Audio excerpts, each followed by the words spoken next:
was looking for a better life, more income, more financial freedom. As I was scrolling through Instagram, I came across this ad for life insurance, and this company by the name of FFL saying if I wanted to have freedom when it comes to income, having my own business, having my own hours. I saw all those things as opportunities. I went ahead and I signed up for it. They told me that the course itself, they were gonna pay for it for me to get licensed. When I started the process, they paid for my course. I went through the whole course. I was about to take the exam, and that's when they told me that I had to pay for it. That's my first red flag. You guys told me you were gonna pay for it. Let me take the benefit of the doubt and go ahead and pay it. Then they told me I have to pay for my fingerprints. I didn't know that either. Then they told me I had to pay for my background. They told me I had to pay for my licensing application. We wait till the end to tell you that. At the time, I didn't have a job or anything. I was just doing Uber. Once I got licensed, they tell you that the contracting phase is quick. That's a lie as well. It took me more than 2 weeks to actually get contracted. So that was 2 weeks without an actual stable job. Right then and there, it wasn't going great. Tell you to keep moving forward, eventually start to see the light at the end of the tunnel. My first batch of leads that I bought was about $300. They were pushing me to go towards 1,000. They were like, look, all of our successful agents make $6,000, $7,000 a week after only spending 1,000 on leads. I found to be really good. I was like,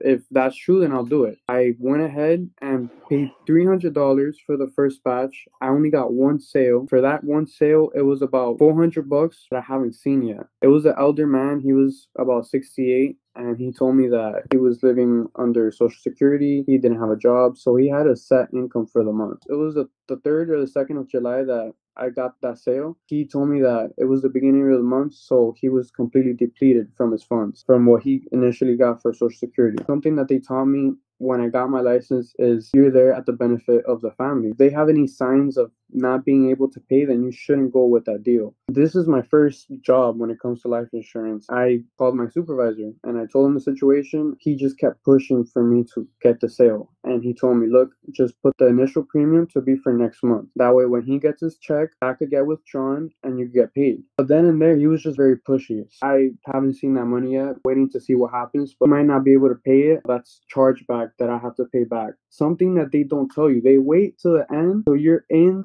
the trenches for them to tell you, oh, look, this is what's happening. Why do they do that? Why can't they just tell you before and you could plan for it? But whatever, that's what they did. My supervisor again is telling me, buy more leads. If you don't have activity, you're not going to make any sales. Again, I listened to him. I spent a week, almost 2 weeks doing Uber every single day, 12-hour shift just to pay for leads. Not paying for groceries, putting bills aside, putting my family at risk just to pay for those damn leads. I paid for the leads. So today I have not seen any return. I've been calling, I've been getting bad numbers, I've been getting bad addresses, people telling me they already have policies instated. They don't care of the reason. When I talk to my supervisors, it's sale or sale. There is no in between. It's just me going back and forth with them. I told them, look, I don't want to work with you guys no more. I want to move on. They don't even let me do that. The guy's telling me, look, we can't do that right now. Just keep buying leads. That's their response for everything. Keep buying leads. And like, if we're stupid, okay, I'm 22, I'm young, okay, but that doesn't mean you could just throw me around. It's the problem that I've had, and hopefully, we could get that fixed. I hear your story. I'm hearing the same story from hundreds of other agents. Have you seen the playlist of the witnesses for the class action lawsuit against Family First Life? Yes, some of them. Mark Cias, Robert Levine, Yeah, Greg Marcus, Bird, yeah. Tyra Hamilton, currently an Family First Life employee. She speaks straight. She says this is premeditated. She specifically tells her people that she previously recruited until she figured out that recruiting is a bad deal. She tells these people specifically, do not buy Family First Life leads. My supervisor never told me that. I wish I would have had her telling me that. The second batch of leads, the $1,000 of leads that you purchased, were you close to any sale? This is funny, actually, that you say that, because the first week when I wasted those $1,000, the first person that agreed to do the appointment with me, when I get to the house, mind you, this is a 40 to 50-minute drive. So I drive all that to get to the apartment. I didn't fill that out. I did not do that. That was one of many that just tell me the same thing, or don't even answer the phone. Caller is not available. It's been disconnected or something. To answer your question, I'm not even close to a sale, and I've been really frustrated with that. I've seen the introduction video from Sean Mikey to encourage new agents such as yourself to join their system. Over and over, he mentions the word fresh leads. I saw that. When you invested $1,000 in the leads that you bought, were you expecting those to be fresh leads, people wanting to buy insurance? Awesome that you bring that up too, because the previous batch that I bought, they were telling me, oh, buy the lower quality leads, the $3 leads. They're like 3 to 6 months old. Like I said, they only gave me one sale. But then this time I was with the expectation that they were gonna be recent leads and paid $11, $12 each one, thinking that those are people that recently inquired about life insurance. That was not the case. They're here telling us to tell them that this is a state regulated program, and when they hear that, they're like, oh, okay, is this for the government, is this a benefit or something? And when the moment I say life insurance, they're like, oh no, that's not what I was looking for. I suppose this type of system, you want to move on and do something that you could support your family. Did you speak to your managers about a release? Yes, before I even did ask for a release, I went to my supervisor and I told him, look, I don't trust the way you guys are getting these leads. I honestly don't. And he's telling me, oh, you haven't even been here that long. We have agents making six figures. These leads are good. And you're wrong. Flat out told me like that. So I told him, I want to create my own leads. I want to go ahead and make my own website. I want to go and do my own Facebook ads. Try to get some type of income from that. And you know what he tells me? You're not going to succeed. You're never going to succeed doing that. That does not work. I've had hundreds of agents that do that and it doesn't work. So I don't want you to do that. I told them I don't want to work here anymore. I want to take my talents elsewhere. When you say something they don't want to hear, they get all hostile. And so that's what he did. He's just there telling me, no, we can't do that right now. You need to buy more leads. You need to do more appointments. No, he just didn't listen to me. And what's funny is that I told him, look, I'm an independent contractor. I want to do what I want to do. He just wouldn't budge.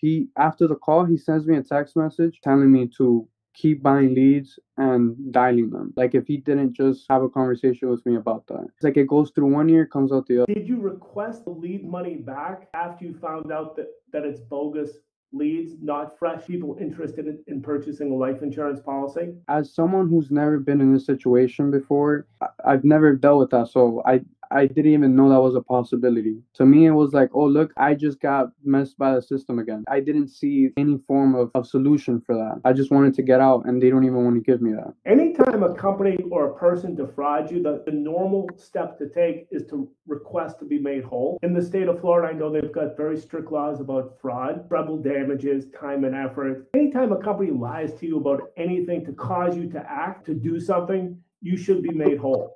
First step would be request the lead money back. I suppose once they give you the lead money back, you say, hey, what about my time and effort? At a certain point, I suppose they'll say no. At that point, you've got the legal system. In downtown Miami, I do know they have a pretty big courthouse. One would file and serve the proper people. You did mention to me before the call that you feel that they're specifically targeting people of Hispanic origin. Can you expound on that? When it comes to like location and everything, I'm actually in an area where there is a lot of Hispanics, a lot of other ethnicities. That's where ads and, Facebook ads, Instagram ads, mainly in places where they know they need money. Just flat out being realistic, they need money. They're not doing good financially, and so they cling to the idea that you could get financial freedom from buying leads, making someone else richer, further sinking yourself, hounding you to spend your hard-earned money to basically keep going down. Got into the system based on Instagram advertisements. Yeah. I have looked on the Family First Life YouTube channel. What's curious to me, they're showing videos of 18, 19, 20-year-old children who are telling the world how they became rich selling insurance through Family First Life. Yeah, I saw that, and it's like if they're trying to relate to me, to all the people in my position, and basically offering them an out, which is not true. I told people the idea, hey, look, I'm gonna spend $1,000 for leads to hopefully make $10,000, and people are there looking at me like, are you serious? Like that can't be true. Other people were telling me that, and I just couldn't see it. And I bet you there's hundreds, if not thousands, of other people just like me that saw those kids being successful and want that. The Federal Trade Commission gave Family First Life a cease and desist, specifically that they're not supposed to give people expectations that are not realistic. If they do it one more time online, that's a $43,000 fine. Are you telling me that the ads that you saw on Instagram go against the Federal Trade Commission cease and desist? 100%. And this is daily. You have people that their sole job is to network, put that out there on social media. Hey, look, I'm living good. I'm living my life. In reality, that's not the case. You're tricking people. I see that a lot. I actually follow a lot of agency owners and all he posts is, look how good I'm doing. If you buy leads, you'll get like this too. I specifically suggest that you Google the word FTC, cease and desist, Family First Life. You'll see the letter that Sean Mikey got from the Federal Trade Commission. There's a phone number there that I'm in personal contact with. Her name is Suzanne Barth. I have her email address. She told me specifically if there's any violations that you see online, send it to her. I have her email address. You're certainly welcome to call her.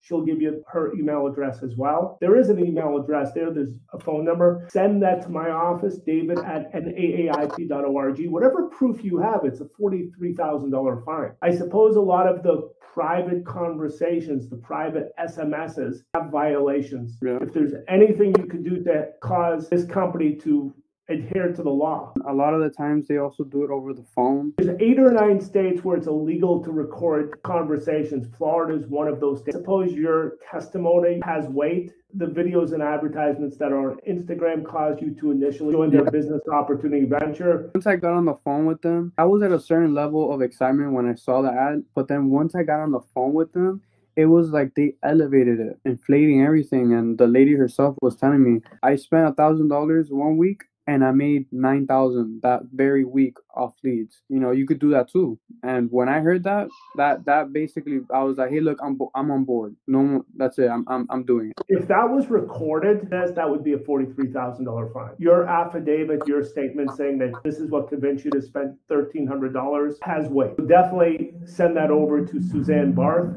from the Federal Trade Commission. Speak to her. Hopefully the federal government will act. I have to mention, I'm severely encouraging insurance agents or any person who gets defrauded to seek justice, to take advantage of what our government has provided us, which is a venue to get reimbursed for wrongdoing done by third parties, even if they're from a different state. The corporate headquarters of Family First Life is in Connecticut. That Connecticut corporation does business in Florida. I personally would sue the entire hierarchy or anyone who influenced you to waste quite a few months of your life and waste $1,300. How do I get that information? If you go to NAAIP's community forum, there was an email blast written quite a few months ago, which specifically goes into detail on that. Suing a corporation, you Google the word Connecticut, Secretary of State, do a corporate record search for the company Family First Life. You'll see the president of the company. You'll see the agent of record. That corporation should be served. In addition, the individual who spearheaded the advertising campaign, his name is Sean Mikey. He should be individually served. Your specific upline who influenced you that she bought $1,000 a lead, she made $9,000. More likely than not, that is bogus information. The type of lead that you specifically bought, it seems virtually impossible to make that type of money. Not on the first week, not on the second week, on the 12th year. It's virtually impossible. Based on the conversations I've had with other insurance agents,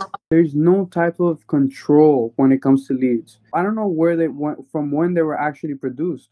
It doesn't say none of that. It doesn't give me the actual original copy of the person requesting information. I have nothing. All I get is their contact information and their name. They're just cramming this down a whole bunch of people. The way our legal system works is when you get to the court, you ask the defendant, in the case it would be Sean Mikey, Family First Life, in your upline, that specific question. They will give you the answer. If you bring in enough witnesses, which my company could certainly help you because we're being contacted on a daily basis of people who have similar type stories, there's a decent chance that the company knows that they're doing wrong. If you look at the class action lawsuit against Family First Life, this is not a secret. There's a decent chance they'll say, hey, we apologize. Here's your money back. Here's your time and effort. And you'll say, hey, wait, that's it? I just get my money back and my time and effort? In most states, it's triple damages. That's what the court proceedings will be about. What is my first step? Like, what do you suggest I do to bring these people to justice? Number one, that you are telling the world what happened to you. I know it's a little bit embarrassing to tell the world, hey, I got conned out of a couple of months of my life, spent $1,300. So I do congratulate you on caring for people. Go to the county courthouse, speak to the clerk of court, explain what happened to you. There's a pro se form where you represent yourself. You put down your home address and your email address. Any sort of communications from the court will go to your email. I hate to say it, but if you are a salesperson, you really should be able to explain to the judge and or jury the story. So representing yourself is not a bad deal. The story is pretty simple. Yeah. The opposition will be showing up at court with attorneys that earn over $1,200 per hour. You're at a tremendous advantage because of that fact. Similar to them laughing at you coming into the system saying these are exclusive leads and being old data, I suppose you'll get the last laugh. Yeah.